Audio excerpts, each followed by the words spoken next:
प्यारे दोस्तों, आज हम आपको एक ऐसा दिलचस्प वाक़या सुनाने जा रहे हैं जो वाकई हैरान कर देने वाला है। ये कहानी एक ऐसे घोड़े की है जिसकी खूबसूरती और दौड़ ने पूरे गांव को दीवाना बना दिया। जैसे ही गांव वाले उस घोड़े को देखते, सबके मुंह से माशाअल्लाह माशाअल्लाह निकलने लगता। कहते हैं कि ये घोड़ा इतना अनोखा और ख़ूबसूरत था। दोस्तों, वीडियो को लाइक करें और चैनल को सब्सक्राइब ज़रूर करें। दोस्तों, एक गांव का रहने वाला एक आदमी जो कि बहुत ही गरीब था। वो अगरचे बहुत गरीब था, लेकिन वो बहुत सब्र करने वाला था।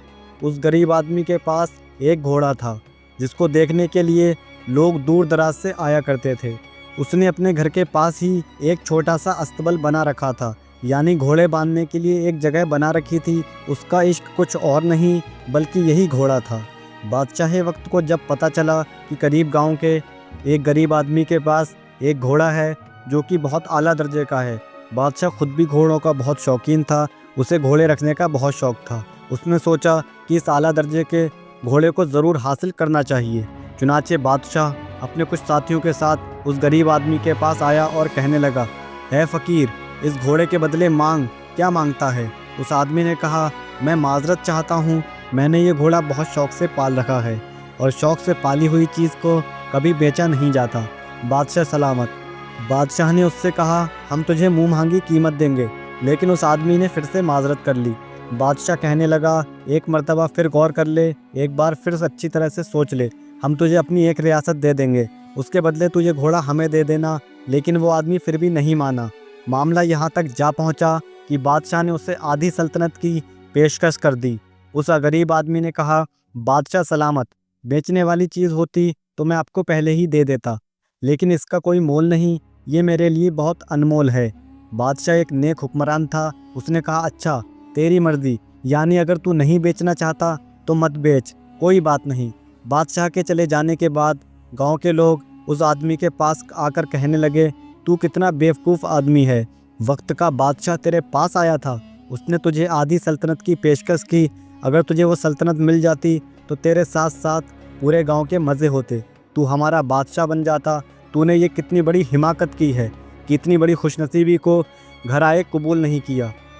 तो उसने कहा, ये मेरा घोड़ा है, बादशाह ने इसका मोल लगाया, मुझे मंजूर नहीं था तो मैंने नहीं दिया, इसमें खुशनसीबी या बदनसीबी की क्या बात है? लोगों ने कहा, तू एक ज़िद्दी आदमी है, तू शुरू ही से ऐसा था, तेरा मिजाज ऐसा ही था। इतना कहकर लोग वहाँ से चले गए। कुछ अरसे के बाद सुबह के वक्त वो आदमी जब अस्तबल में दाखिल हुआ तो क्या देखता है, अस्तबल खाली था और उसका घोड़ा वहाँ पर मौजूद नहीं था। गांव के लोगों को जब ये बात मालूम हुई तो वो कहने लगे, तुझसे कहा था कि वक्त का बादशाह है, ज़ोर आजमाई ना कर।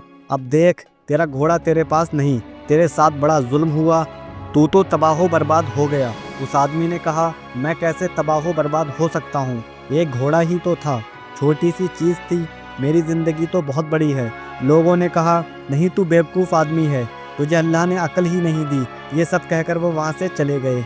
उसके बाद तकरीबन 1 महीना गुजरा होगा। एक दिन घोड़ा हिनहिनाता हुआ वापस आ गया। उसके साथ और भी कई जंगली घोड़े थे जो कि उसी के नस्ल के थे, आला दर्जे के थे। उस आदमी ने उन घोड़ों को देखा, बड़ा खुश हुआ और सब घोड़ों को अस्तबल में डाल दिया।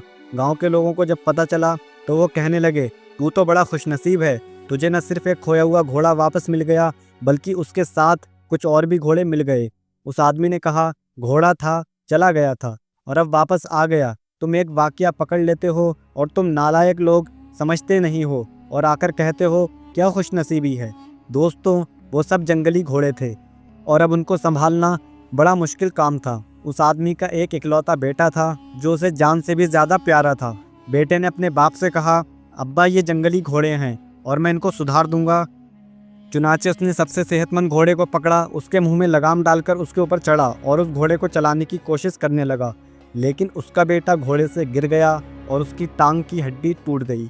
उसका बाप उसे उठाकर ले गया। गांव के लोग फिर एक बार उसके पास आए और कहने लगे, तेरा एक ही बेटा था, तू तो मारा गया, तू तो तबाह बर्बाद हो गया, तेरे घर में मुसीबतों ने डेरा डाल दिया है। थोड़े दिनों के बाद बादशाह की जंग शुरू हो गई और जंग बढ़ती गई, लिहाजा लोगों को ज़बरदस्ती फ़ौज में भर्ती किया जाने लगा। बादशाह ने अपने आसपास के इलाके के सेहतमंद नौजवानों को पकड़कर जंग में भर्ती कर लिया। उसके बेटे की टांग टूटी हुई थी, वो किसी काम का नहीं था, लिहाजा बादशाह के लोग उसे छोड़कर चले गए। गांव के लोग फिर से उसके पास आए और कहने लगे, हमारे बेटों को तो फौजी आए और ज़बरदस्ती उठाकर ले गए और फौज में भर्ती कर लिया। तू तो बड़ा खुशनसीब है कि तेरा बेटा अब तक तेरे सामने मौजूद है। उस आदमी ने कहा, तुम लोग इस काबिल नहीं कि तुम्हारे साथ रहा जाए। ये गांव ही नालायक लोगों का है जो ज़िंदगी के एक छोटे से हिस्से को सारी ज़िंदगी पर फैलाकर उसका नतीजा निकाल देते हैं। मैं माफ़ी चाहता हूँ, मैं तुम्हारे दरमियान अब नहीं रहूँगा और मेरी और तुम्हारी अब जुदाई है। चुनाचे वो अपने घोड़े और बेटे के साथ किसी और दूसरे गांव में चला गया। दोस्तों, अब अगर बात की जाए परो वाले घोड़े के बारे में, कुछ वक्त से सोशल मीडिया पर परो वाले घोड़े की बात चल रही है और तस्वीरें भी वायरल हो रही हैं। ये कहा जा रहा है कि फला जगह पर परो वाला घोड़ा देखा गया, उड़ने वाला घोड़ा देखा गया। तो हम आपको बता दें, ऐसा कुछ भी नहीं है। दुनिया में कहीं पर भी कोई उड़ने वाला घोड़ा आज तक देखा नहीं गया। ये सब फेक एडिट की गई फ़ोटो हैं और इन पर ज़्यादा ध्यान नहीं देना चाहिए। इन फ़ोटोज़ को वायरल करने का मकसद सिर्फ चंद फॉलोअर्स और लोगों को गुमराह करना है, लिहाजा इन बातों पर ज़्यादा ध्यान न दें। आज की इस वीडियो में बस इतना ही। बहुत जल्द एक और नई वीडियो के साथ आपकी खिदमत में हाजिर होंगे। उम्मीद है आपको ये कहानी पसंद आई होगी। अगर हाँ तो हमारे चैनल को सब्सक्राइब करना और उसका बेल आइकन दबाना ना भूलें और वीडियो को लाइक करना ना भूलें। मिलते हैं आपसे अगली वीडियो में, तब तक के लिए अल्लाह हाफिज़।